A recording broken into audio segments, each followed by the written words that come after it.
간에 오늘 이런 실수로 또 은혜가 됩니다. 자, 여러분, 우린 관심 어떻습니까? 우리 모두에게는 이 관심이라는 것이 우리의 인생을 바꿀 수 있다라고 저는 여러분에게 나누고 싶습니다. 여러분, 우리가 오늘 이 바울이 로마 교회를 통해서 보낸 편지 속 첫 인사에서 그가 무엇에 집중하고 있는지를 우리는 보여주고 있습니다. 그것은 단순한 안부가 아닙니다. 바울은 이 복음에 향한 그의 끈질긴 집중과 그 열정, 다시 말해서 주변 관심사가 드러나고 있습니다. 사람은 누구나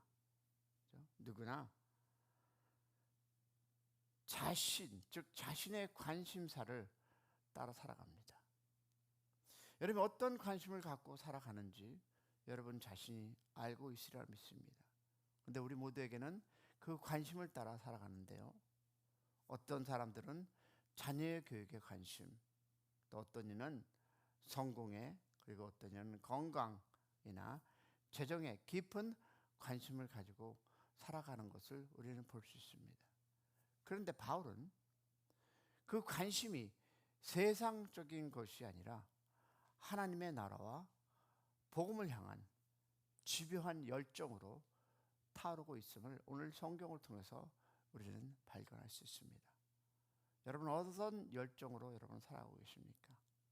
오늘 본문에서 바울은 그 관심을 오늘 PPT에 올라왔듯이 세 가지를 나눠 볼 수 있습니다. 첫 번째 보니까 사람에 대한 관심이었습니다. 그 두 번째는 신령한 은혜를 나누려고 하는 열정. 그 세 번째, 그리고 복음을 전하기 위한 지변 사명을 가지고 바울은 그의 인생을 살아가고 있음을 우리는 볼 수 있습니다. 그러면 오늘 우리 이 말씀을 통해서 우리는 우리 자신의 관심사가 어디를 향하고 있는지를 점검하고 하나님이 기뻐하시는 방향으로 한번 정렬해 보기 원합니다. 첫 번째, 여러분과 나누고 싶은 것은 이틀 전 여러분 알다시피 저 역시 뜻하지 않은 몸의 이상의 문제로 병원에 긴급히 입원되는 일이 있었습니다. 평소 여러분 건강하다고 얘기했지만 몸에 보내는 신호 앞에서 겸손하게 서게 되었습니다. 밤새 병원 침대에서 하나님께 묵상한 것이 이것이었습니다. 생명도 건강도 내일도 다 내 것이 아니라 하나님의 것이라는 사실을 저는 이번을 통해서 다시 한번 생각해 보았습니다. 우린 종종 어떻습니까? 잘 관리하면 오래 산다 라고 생각하지만 사실 건강도 생명도 하나님의 절대 주권 아래 있음을 우리 다시 한번 깊이 깨닫는 아침이 될 수 있기를 생각해 봅니다. 그러므로 지금 내가 살아 예배하고 주님의 일을 감당할 수 있는 것은 여러분 은혜요, 특권입니다.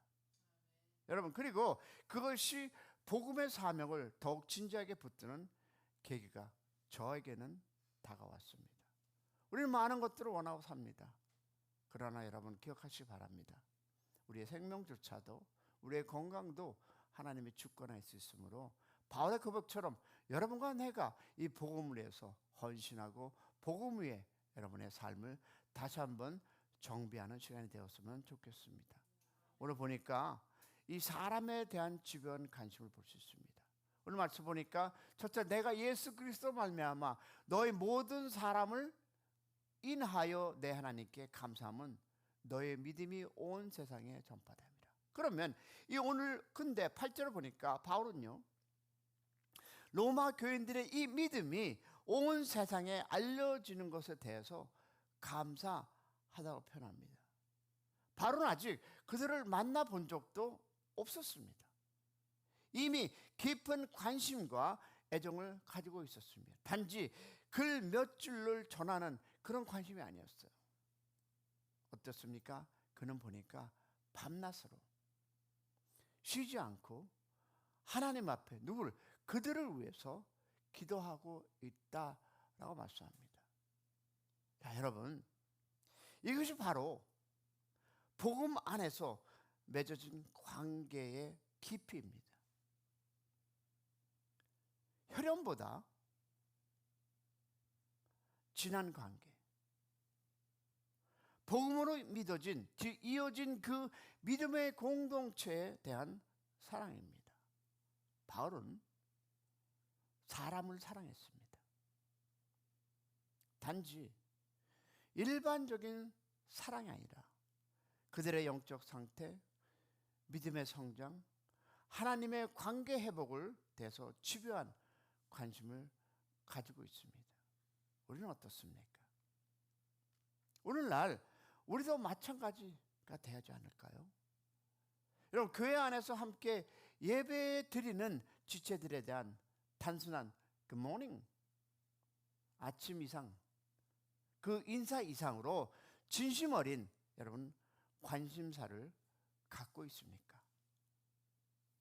그 사람의 그 신앙 상태, 기도 제목, 아픔이나 고민에 대해서 여러분 마음을 두고 기도하고 있습니까? 바울은 어떻게 그거합니까? 밤낮으로.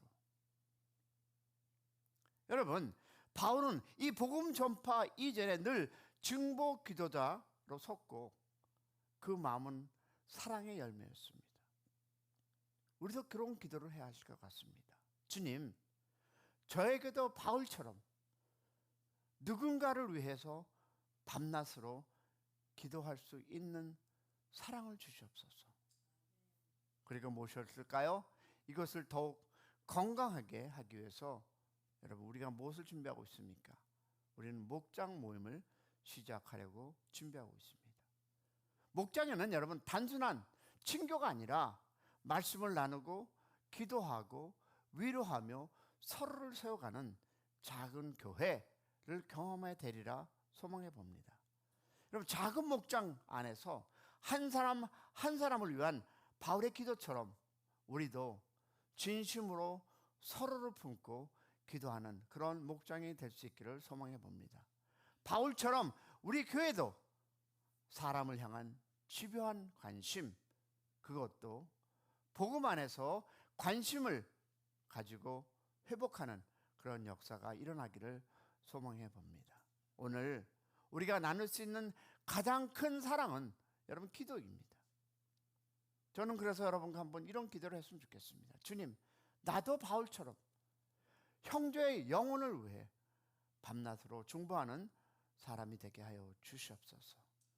여러분 마음에 부정적인 분들도 떠올릴 수 있습니다.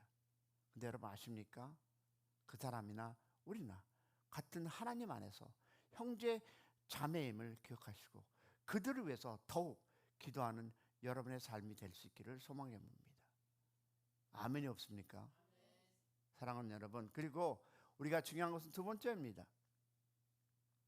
신령한 선물을 나누는 관심사입니다. 그것이 오늘 11절과 12절에 있는데요. 바울이 로마 교회를 방문하고자 한 이유는 명확합니다. 그들은 신령한 은혜를 나누어주고 싶어졌습니다. 여러분, 여기서 말하는 신령한 은사는 꼭 신비한 능력이 아닙니다.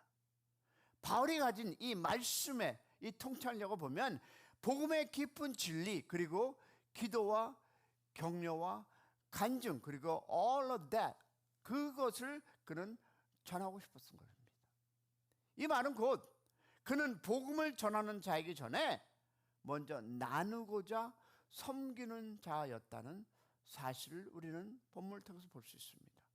바울은 여러분 자기가 가진 것을 나누며 동시에 로마 교인들과 만남을 통해서 서로를 위로하고 세우기를 기도했습니다. 그리고 기대했습니다. 여러분, 오늘 우리에게도 나눌 수 있는 신령한 것들이 있습니다. 뭔지 아십니까?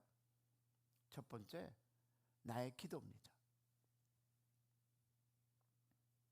그 두 번째, 내 삶에서 경험한 하나님의 은혜, 그리고 말씀 묵상 중 받은 감동, 한마디의 격려와 진심 어린 위로, 이런 것도 성령께서 사용하시면 신령한 선물이 된다 믿습니다.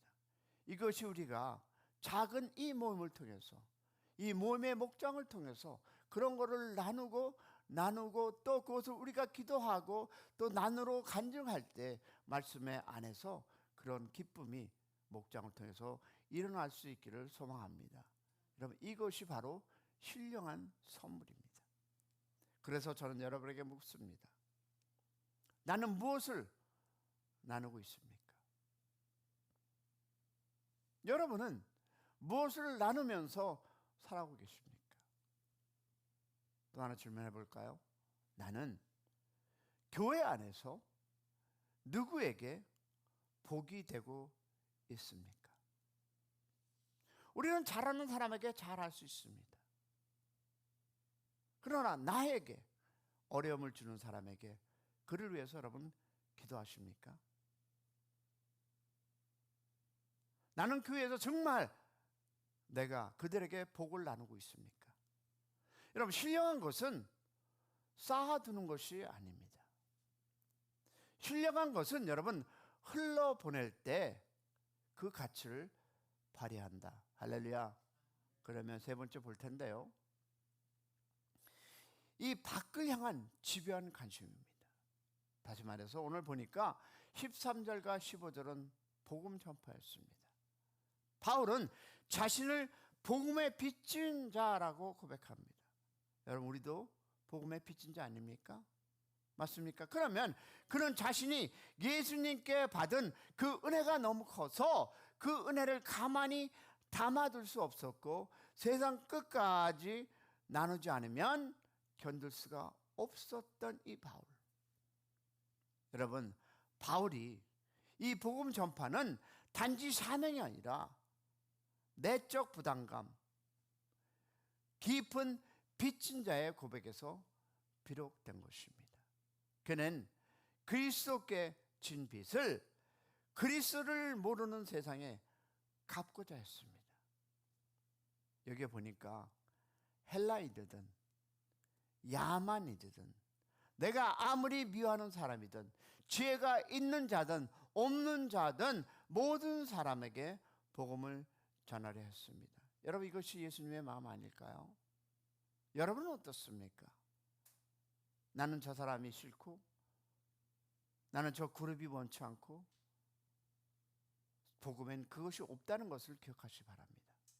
이는 바울이 모든 인생을 복음 중심의 관심사로 재정렬한 삶이었다는 것을 오늘 성경은 우리에게 이야기해 주고 있습니다. 오늘 우리는 복음을 누리고 살아가고 있습니다. 그러나 복음을 나누는 데 있어서는 어쩌면 너무 조심스럽고 소극적이진 않습니까? 복음의 부재를 혹시 우리는 느끼고 있지는 않습니까? 복음을 아직 모르는 이웃, 친구, 가족들에게 여러분은 어떤 태도로 여러분 살아가고 있습니까?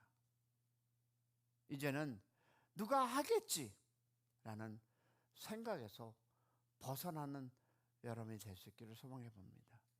바울처럼 내가 해야 한다는 그 사명적 책임감을 우리 안에 있기를 소망해 봅니다. 그래서 보니까 복음을 위한 집요함, 그것이 우리의 부르심입니다. 샘 커뮤니티 여러분, 오늘 말씀을 통해서 이 바울의 집요한 관심사를 함께 살펴보았습니다. 그는 여러분 단순히 많은 일을 했던 사람이 아닙니다. 그는 보니까 올바른 관심사에 집요해서 집중했던 사람이었습니다.